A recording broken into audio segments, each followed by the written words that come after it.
It is great to be here, and I'm actually pretty excited to see so many of you in the room. When I saw how many AI sessions there were at this event, I thought, oh God, there'll be like 5 people when you get to this. So glad to see you. I'm Claire Rosso, I'm the CEO of ISC2, and how many members in the room? Yes, all right. Good to see you. Thank you for being here. And what we're going to talk about today is we're going to actually talk about some research and share research results we did on AI.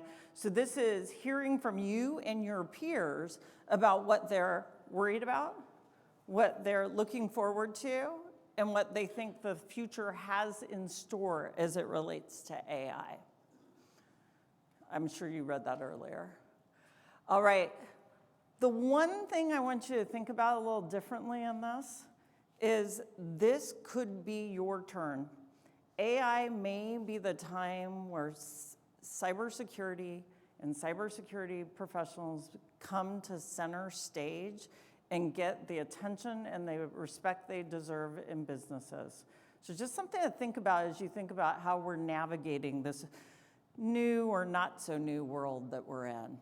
All right, so at the very, very end of 2023, so December probably even trailing into January 24, we surveyed our membership. We got 1,200 responses from around the world about what is the impact of AI going to be for cybersecurity professionals. And this is what we found out. All right, so 41% of respondents said they have seen an increase of threats in their organization between June 2023 and December 2023. 13% of those say they know they're AI driven. 27% said, things are the same for us. And then I'm worried a little bit about this 19%. They had no idea what was going on in their organization. All right, when we asked, will AI significantly impact your jobs? And I do want you to be prepared for a level of optimism I don't see on a daily basis in the cybersecurity community. 35% said, hey, it already has. 5% said, I expect it to in the next 3 to 5 months. 9% within the next year. Those who aren't paying attention, the same 19% that don't know whether they have increased threats in their organization, say, oh, it's 1 or 2 years away. 16% said, oh, more than 2 years away, way in the future. And then 12% say, I don't think AI is going to significantly impact my job at all. Is there anybody in that 12% in the room? Okay. All right, so 56% of the cybersecurity professionals surveyed said, AI will make parts of my job obsolete. That's a statement of optimism, though. It is not bleak. Because 82% say they see AI improving job efficiency for cybersecurity professionals. And I think that that's incredibly optimistic, in a good way. That's a demonstration of optimism. And more specifically, we asked them, how do you think it's going to help you with your job? And you can see the percentages are actually pretty high throughout, but the ability to analyze behavioral patterns, automate repetitive tasks, monitor network traffic and detect malware, predict areas of weaknesses where breaches may occur, detect and block threats. And then you can see down the line of the ways that people think AI will help cybersecurity professionals, and only 1% said, I don't think it's going to help me at all. I thought you were raising your hand to say you didn't think it was going to help at all, but that wasn't what you were doing. All right. So a little optimism, which is a fantastic thing. And especially a fantastic thing when you're firefighting on a daily basis. And I think even if we think beyond organizations that have cybersecurity professionals in them and think about small and medium-sized organizations, we may be able to see an improvement in the cyber defense posture in those organizations that we currently don't see today. And if you haven't heard one of my favorite workforce study stats of all time, and like terrifying stats of all time, and that is that 95% of organizations that have 100 or fewer individuals working in them have no information and system security professionals at all. And so when you think, and I know we sort of broadly define small business, but when you think about how many economies around the world run on small business and how unprotected small businesses are, the hope of AI helping to improve their security posture is very important. Okay. But we have to be strategic about it, and we have to think about how do we go forward and do this. So one of the things that we as a profession need to be paying better attention to are our skills gaps. In fact, when we did our workforce study in 2023, we came to learn that people are more concerned about the skills gaps in their organizations than they are actually concerned about the workforce gap. And 92% of all organizations around the globe say, we have a skills gap. And let's just use the number one area of skills gap as I need to light a little fire here. So 35% say we have a gap around cloud computing. Y'all have been saying that for about 5 years now. You need to figure out what you need to know about cloud computing, and let's get you what you need and get you up to speed, because I don't think you have a 5-year runway. And actually, if you think about those earlier results we had up, you don't have, even the pessimists are saying it's going to be 2 years before AI affects my job. You don't have a 5-year runway to build your AI and machine learning skills. And so that is now identified in 2023 as the second highest area of focus of where people need to build their skills. In 2022, it didn't even make the top 10. Didn't even make the top 10. All right, so we need to understand where are our skills gaps and what do we need to do to build them. And AI is just going to magnify our skills gaps. In fact, I think AI is going to shine a spotlight on things that we have taken for granted about cybersecurity professionals, that we are now going to have to be far more thoughtful about how we skill up in certain areas. So if I told you that cybersecurity professionals, as a rule, you are, nod your head with me if you sort of agree with this, you are problem solvers. Well, maybe you're not. Okay, where are my head nods? Come on, I need feedback. I need feedback. I don't get the burrito, so I need some feedback. You are problem solvers, you're analytical and critical thinkers, you're good at making decisions. Well, we're gonna need more of that in a world that's focused on AI. It's focused on analyzing vast amounts of data. And we're gonna need to think about how are we more purposefully going to teach you to pull insights out of data that you see. How are we going to more purposely teach you the data analytical skills you need and your critical thinking skills, and help you with how am I going to communicate both the risk and opportunity to my business leaders so that I can affect change? Because we know that right now just going and asking for money for a bigger budget isn't actually cutting it. So really we're going to have to start to think about a whole new set of skills and how do we train those and build those within the profession. We're also going to have to be thinking about, we're losing, if AI is taking over the foundational skill sets that we use to train people and bring them into the profession, what is it that we're going to need to do to train future cybersecurity professionals so that they understand the basics if the machines are actually doing the basics? That problem we have where everybody wants to hire the CISSP might actually get worse. And so that's something at ISC too that we're spending a lot of time thinking about. How do we shift the paradigm that we have about how we prepare cybersecurity professionals for the future? All right. so 3 out of 4 survey participants are moderately to extremely concerned that AI will be used for cyber attacks or malicious activities. I don't think that there's probably much of a surprise there, but that same 1%, I am glad they are holding fast to their position that I don't need to worry about AI, it's not a threat. All right, and so this was, I was supposed to ask the room before I showed you, and now you've seen it. But who's gonna benefit more? We forgot to play the game. Who's gonna benefit more? And right now, the threat actors are winning in terms of how people think about who's gonna benefit more from AI. So again, gives us reason to catch up, gives us reason to build up the skills we need to build in a little faster way than on a 5-year runway.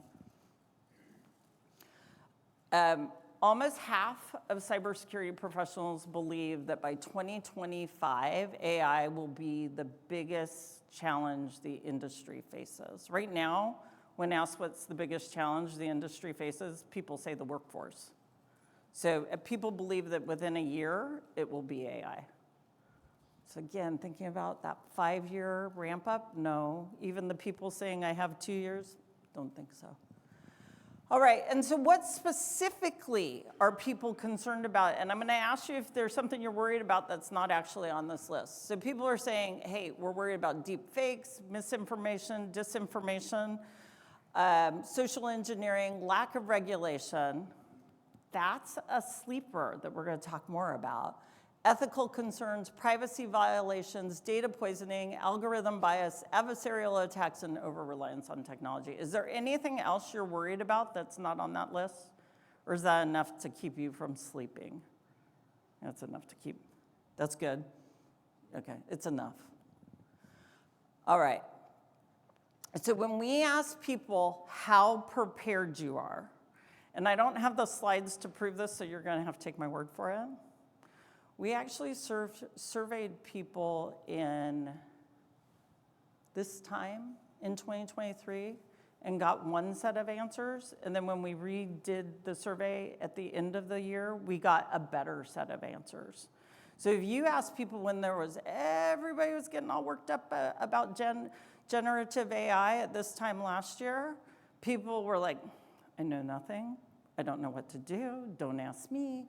And while these numbers may look like 41% saying I have little or no experience here, people are feeling a little more certain about the role they can play in helping with AI in their organization nowadays.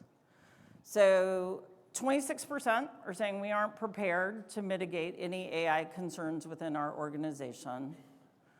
21% say, look, I just don't know enough about it to mitigate concerns.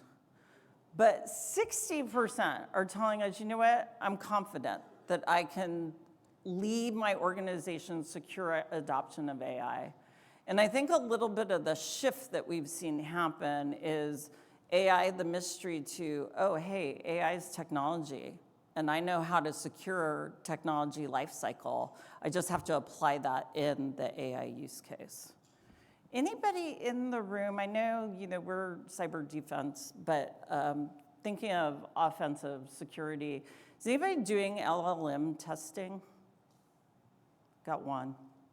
So yeah, we are seeing that some organizations that do penetration testing have started to offer LLM testing services, which I found really interesting.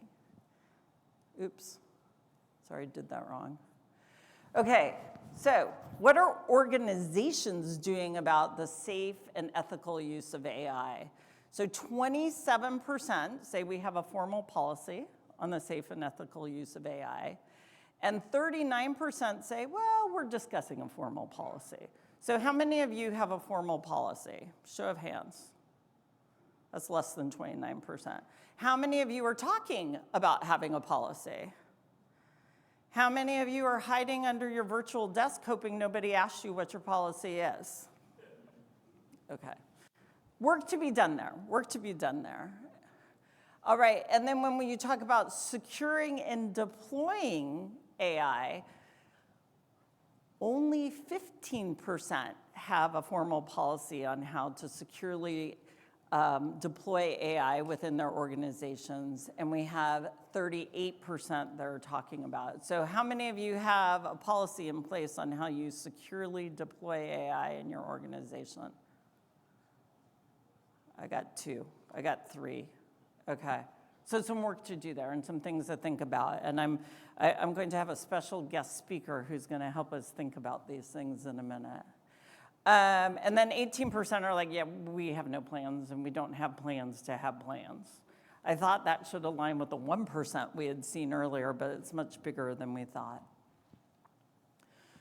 Okay, this is interesting too. So what are organizations actually doing? Because one of the things when you're developing your policies, you do want to learn from the marketplace. What are other people doing? So 32% say we have blocked employee access to some generative AI tools. 12% said, look, we just are blocking everything. You can't do a thing. I will be in trouble for saying this by the person that I've just asked to impromptu speak. But when I got the first version of the AI policy for ISC2, I'm going to say it was the lawyer's fault. I was like, yeah, I don't think we can use Google anymore. We can't search anything. You're so prohibitive in your approach. So really, don't let the lawyers take over control. You need to have input into what's decided. 29% say it's a free-for-all in our organization. Anyone can use anything. 17%, that's the same folks with the 18% on the last side, that we're not talking about this yet. And 10% don't know. And the 10% that don't know, I would challenge them and say, you're a cybersecurity professional in your organization. You need to pull your folding chair to the table and have a seat as these conversations are happening. Don't let the lawyers do it alone. All right. And so with that, John France. John's our CISO at ISC2. And he has been very involved in developing AI strategy for our organization. And I just thought maybe John could do the next couple of slides and tell what his experience has been. Thank you for coming and spending some time with us. Who in the room is a lawyer? I just insulted them all. They all left. I'm not a lawyer, so I didn't actually write the response that Claire was talking about. But a little bit of insight into how we went about developing our policy. We're too often the department of no security professionals. I like to be the department of it depends, and maybe, and probably, and sometimes, shockingly, yes. So we looked at it from, and how others should look at it from, as a risk. What's important to your organization? What's your crown jewels that you have to protect? And if you're using publicly available LLMs, probably don't put the crown jewels into them. And that was the guidance that we broadly ended up with, which was there are certain things. Can anyone guess the class of data that I didn't want going into a publicly available large language model? Knowing who we are. ISC2. ISC2, certification. Parents of CISSP, what do we not want going into an LLM? Shout out. Questions. Questions. Yeah. Exam data. And exam items. We didn't want that. There are crown jewels, which is our intellectual property developed actually in large part by our membership to test other prospective members. We didn't want that going to an LLM and potentially get model inverted and leaked, etc. So that was one class. PII was another. We don't want you to put PII into an LLM. Business plans and strategic plans. I'm thinking of launching product X. Could you write me some copy on that? Well, you've just revealed your plans to an LLM if it's publicly available. So those kind of data, we looked at data classes and what we should and shouldn't put into that. And then we developed a policy around it. Originally, it was a policy of no. Now it's a policy of it depends. And actually, in that policy, there's a policy of yes, which is, yes, you can go and get it to generate you some copy. Do check it. And if it's got references in it, they've got to be real, not just hallucinations. But that actually can help you. So we looked at it from, it can help our business in many ways. Part of that's just efficiency, which is it makes me as efficient as a person. I can summarize my emails. It can help me draft copy. My grammar's terrible. ChatGPT's grammar's much better than me. So it can do those kind of things. And then actually we have a forward-looking program of, I'm the CISO, I've got to protect our organization from threat, no matter where that comes from. So actually within our security operations, we're looking at how AI can help us. And the other thing that we've seen a lot, and you'll see if you out in the wider world here, and all the vendors will talk about it, is feature creep. Who has got a piece of software that yesterday probably didn't have an AI button on it, and today it does? And did you know that? And did you qualify it? And actually, have you looked at where that data goes? So feature creep's also one of those things that it's coming into mainstream tooling. So even if you think what was the percentage that said no? Well, sort of around 15% said no, you're not going to do it? 17, 18. Yeah. I bet that doesn't hold true because a lot of the commoditized tools are actually just putting it in there. So that's another thing to look at. Hopefully that gives you a bit of insight. That's what you wanted from me? Yeah, it was good. So when we, more specifically, we will also share what our slide says, and then you can wait one more second. So are your organization's goals and objectives tied to AI security? Who will be responsible for overseeing it? When we actually created our AI strategy as an organization, it had multiple components. And so where we would have first said, oh, John's in charge, and he kind of is in charge because he has exceptional business acumen and understands how to speak the language of business. But we had, what's our strategy around supporting our membership with AI? We had, what's our strategy to improve our customer experience using AI? And then we had our part that was, how are we protecting our technology? How are we using it to improve our business, I guess is what I would say. Other things that we are recommending looking at are you aware of the security risks associated with your AI systems? What's the potential if that system is breached? How are you ensuring compliance with relevant regulations and standards? And are the regulatory and industry guidelines, are there guidelines that must be followed? And there's a lot of different things happening all around the globe that you probably need to be aware of. And then this next slide, and John, if you want to talk to it, it's like who's responsible? And essentially our answer is everyone, but any insights on that? I mean, it's a trope, but also a truism that cybersecurity is a team game. We've all got a role to play. We talk about sometimes the human being the weakest. No, they're absolutely the strongest link in your chain if you get them to do things right. But if you look at this slide, and this is the first time I've seen it, so I'm talking a little bit blind, but business leaders, they set the direction. I want to become more efficient. We should embrace it's a strategic opportunity. Don't kill my business doing it, but let's embrace it. Developers and DevOps people, actually we can use it to help us. Code suggestions are good. Don't just copy and paste it. Do evaluate it, but it can actually help. But vulnerability scanning, so a lot of the commercial solutions around static code analysis and dynamic are actually putting AI in there as well. So that's a leverageable point.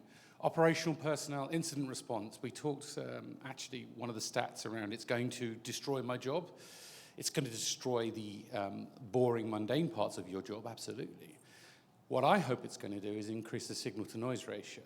We swim in a world of data, and actually AI, and probably more ML than AI, will help us look at that signal-to-noise. And actually, these are the things you might want to go and have a check at. Oh, okay, now I can apply some of my critical thought and go and have a look at that. So operational personnel, and that's security professionals probably. Operational personnel, incident response automation.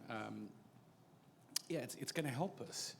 I want to quickly touch on a little bit of regulation, We're going to come to regulation. Oh, no, shut go up. ahead. I was going to then say, I'll just fly through those there's slides. very few times in our relatively young industries timeline where regulatory response has been welcomed, anticipated, and actually slightly leading.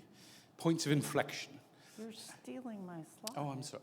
Okay, but go ahead. But I was going to say, the last time I looked at this is probably IoT and cloud, and we're having another one of those moments now, which is actually some of the regulators have got ahead of the game. And I think that signals that it's societally important. If governments and regulators are paying attention, then we better bloody hand do as well. Yeah. Sorry, And- Britt, I'm and- allowed to say the B word. And it's a big opportunity to kind of raise your hand in your business and say, hey, I wanna help with this. I wanna lead this. I wanna show I wanna show how cybersecurity is integral to our whole business, and doing it in the context of AI, because so many people are perplexed by it, could be quite valuable. All right, so I think you get copies of these slides, but I think these are really valuable to be able to see what are the components that people think should be part of an acceptable use policy. So everything from sensitive information protection for unauthorized usage, ethical considerations, human oversight mechanisms, and so on down the list, include bias mitigation strategies, et cetera. So this is a little bit, and there's some more slides that follow in a second. This is a little bit of a roadmap to see these are the things we should be thinking about. We actually created an AI workshop to help people develop their strategies, and we stole these slides out of that. And then to the 17% not talking about it, won't make it go away. All right, so in general, with cybersecurity, we are experiencing a tidal wave of global regulation. And it's very disjointed global regulation. And we're hearing now from certain parts of the globe that organizations are choosing to hire lawyers over cybersecurity professionals because they're prioritizing compliance over protecting information and systems. And I think we all should be very alarmed about that. So we just wanted to give you a snapshot of what we're seeing in the US. The US, the EU, and the UK, and kind of the nuanced differences of the approach. So I would broadly define what's happening in the US as such. And I realize I do this at great risk because there's probably somebody in the room who could challenge me on my perception of what's happening.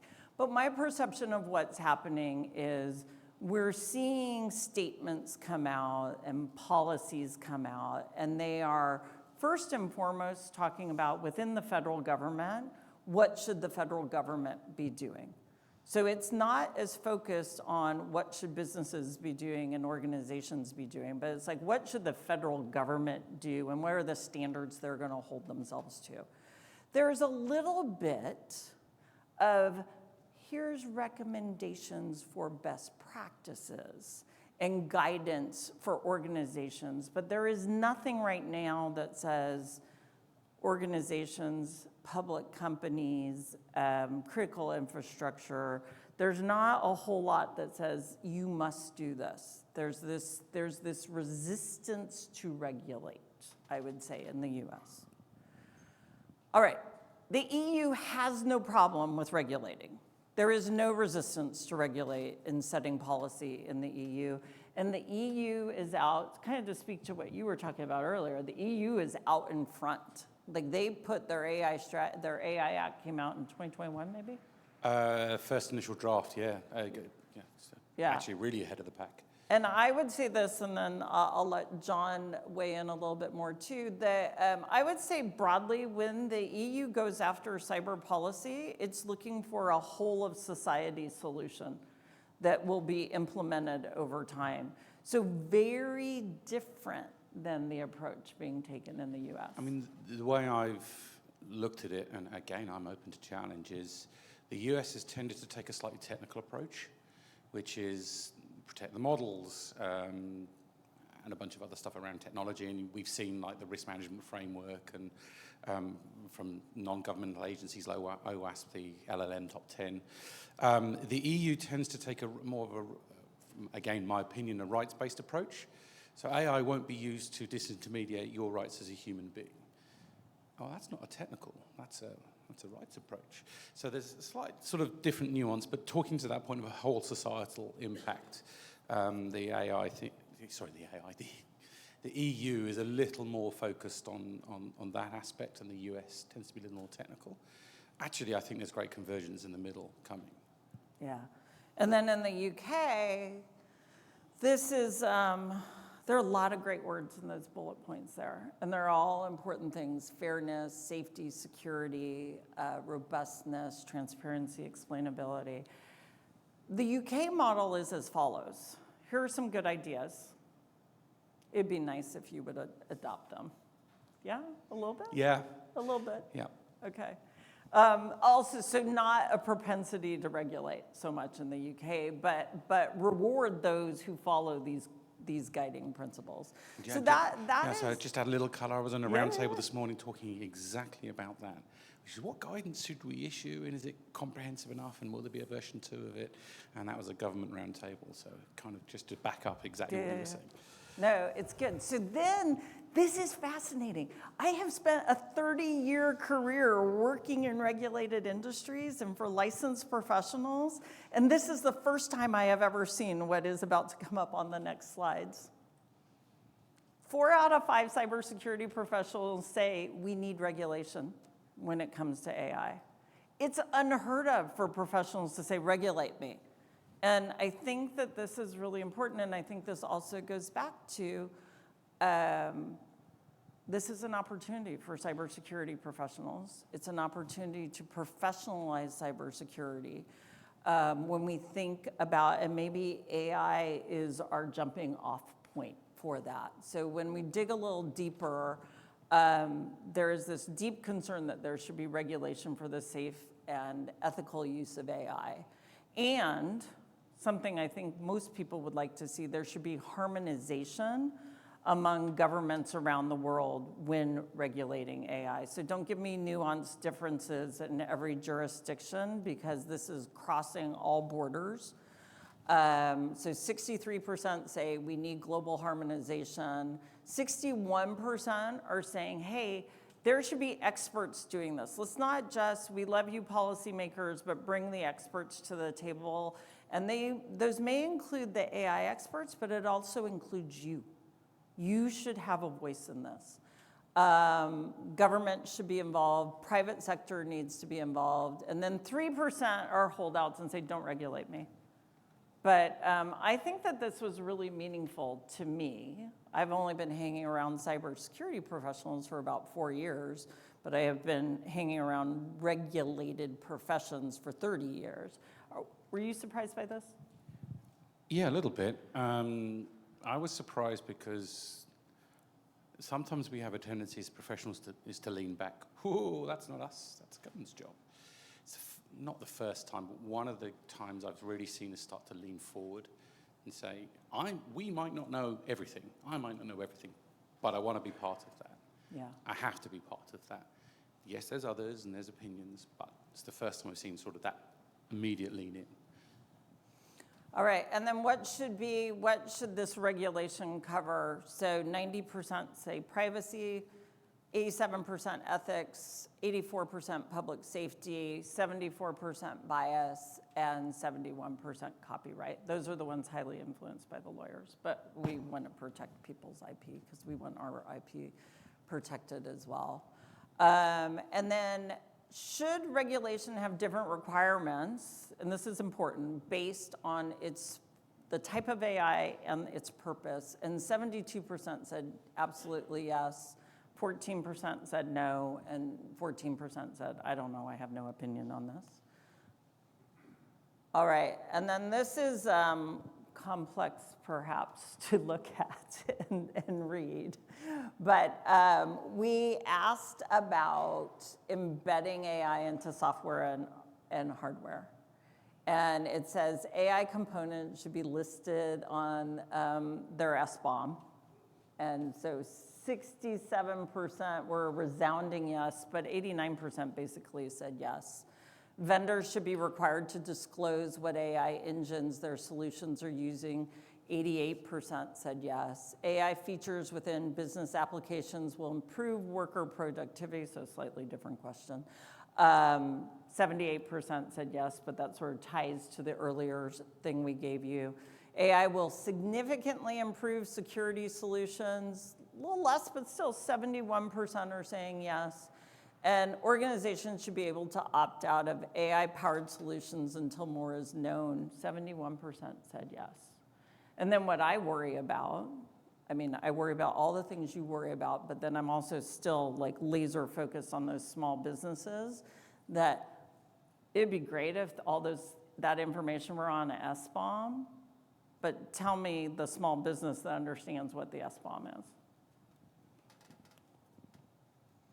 All right, so looking ahead, good news. While AI will eliminate some of the tasks we do, it will bring in efficiencies that will free us up to do more important tasks. But at the same time, if we don't build our skills in the AI arena and do that rapidly, somebody else might come in. And they might come in from a very different background or profile than what we're used to hiring in cybersecurity. So we have a lot to learn. We need to educate ourselves. Policies need to be implemented. Can I ask another question? And I think we're kind of getting near the end of time, but we may have time for a couple questions. How many people in this room, I forgot to do all my polling here. How many people in this room think that it makes sense to have some regulation around the safe and ethical use of AI? Okay, overwhelming majority. And the people I think maybe that didn't raise their hand are the ones I've put to sleep. Okay. All right, so this is apparently a thing on all the slides. So, and I like it. I like things that are actionable. What could you do about what you have learned? So next week, you could begin discussions on how AI can be leveraged ethically in your organization. Start talking to people about it. Again, raise your hand and say, hey, I noticed we haven't done anything about this. Maybe it's time, and this is why. Review if they exist, any AI policies at your organization. And think about it, when policies are being set around AI, I can't imagine organizations aren't expecting them to evolve in real time. So while somebody, the lawyers in your organization may have already established an AI policy, go read through it and make recommendations for changes and explain why your recommendations are valid. In the first 3 months following this presentation, refine AI-specific policies at your organization, including the development of a robust AI governance framework, and within 6 months, work with managers and leaders to develop AI security training plan so that you can educate yourself and your team about the evolving AI skills and knowledge that are required. Anything else you would suggest before we take Top questions? tip, the last one you can actually ask ChatGPT about. Okay, so ChatGPT is going to do the last one for you, so congratulations. I think if you go back one slide quickly, I think it was, strong, I'm going to insert the word, sensible AI policies. Don't be the Department of No, be the it depends, yes, with safety. All right, so we have a couple minutes to take questions. I don't know how many minutes. I have a couple minutes. You still have 12. I have 12. Oh, I have tons of minutes. I could talk about other things. But any questions? Comments? Nice presentation. I have just a very straightforward, quick question. What's ISC Square is doing with respect to building training, like how you have allowed for CISSP and other stuff, to educate people? I've attended recently this year a couple of pilot training program, and my observation is either they're built by data scientists, but missing seeing that in perspective of cybersecurity, or they are built by cybersecurity and missing the data scientist aspect of it. So kind of marrying them together, what is ISC Square doing to build out training plans? So that's a great question. Thank you for it. So in the space of AI, and actually another program we're working on is related to leadership. We're really focusing on not just the free, this is what the sponsors want to say to you, but really we're talking about in our AI workshops, how you secure AI. So what's the use cases related to securing AI technology? And then also it's a hands-on, how do I build my AI strategy for my organization? And that's a 2-day workshop that we have. We are creating the same thing we call it cyber leaders, but it's not about being technical leaders. We're gonna launch it later this summer.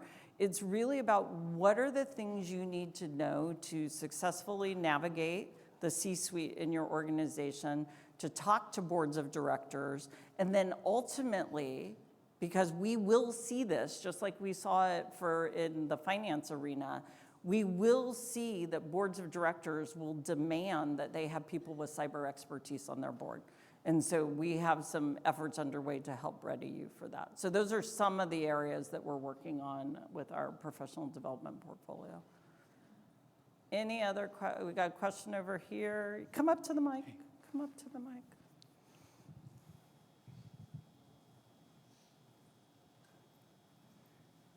Good afternoon. Hi. Quick question. While it is really ethical to regulate, to make policies for AI to be regulated, but who is going to regulate the hackers that they're using AI to challenge others? I'll go. That's because isn't that an oxymoron? You don't regulate hackers. Or do you mean ethical hackers? Well, actually, I think that this is, to a bit, this speaks of professionalizing the cybersecurity sector, right? When you professionalize the sector, you talk about licensure. Don't panic when I say that. You talk about licensure. You talk about standards that people and organizations are being held to, and you also talk about ethics and code of professional conduct. So if we were to standardize, having standards for a profession doesn't mean everybody gets to pick their own. It means that we determine what is the best and everybody is held to that standard. And then if you have that, if that is combined with your code of professional conduct, which is governing the ethics of somebody once they're doing the job, not just as a gateway to entry into the profession, that starts to give you the means by which to take action against people who are not doing the right thing. Hi, thanks for the information. So if a company wants to onboard properly into AI through regulation and skills, based on your experience, is it more effective to upskill your own team or look for people and compete with others in the market? That's my favorite question, and I did not plant that question. Oh my gosh, upskill your own team. Absolutely, and everybody is so, we know everybody's so busy. We know they're so under pressure that they don't do that as a rule. But the actual best path forward is to bring in people that have the core competencies you're looking for. If you're willing to go entry level, we created the Certified in Cybersecurity so that you could pick people who had great core competencies and could demonstrate that they have the capacity to learn the technical, and then upskill them to meet the needs of your organization. But that is truly, organizations that do that have smaller skills gaps and smaller people gaps within their organizations. But that's a long game, and not everybody wants to play the long game. Everybody wants somebody who's right out of college and has a CISSP, and that doesn't work. In the back. Thank you for a great presentation and the really good outcomes. The specific question is, what resistance are you seeing globally or nationally to embrace AI or fully adopt AI? I mean, anecdotally, there's some fear, uncertainty, and doubt. If we pick one of the traits of AI, or at least I'm going to call it the generative AI rather than machine learning, is non-deterministic models and actually proving outcome. Seems to be a pretty big barrier. And the hallucination aspect, which is what comes out of it, is it actually true and good?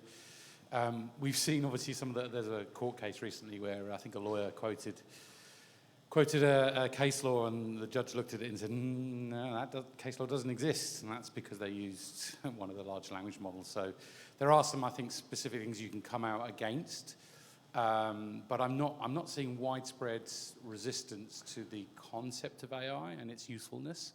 In fact, more embracing than resistance. I think one of the things we do see that we don't think of often, and I have an analogy I use, is this concern about the safe and ethical use.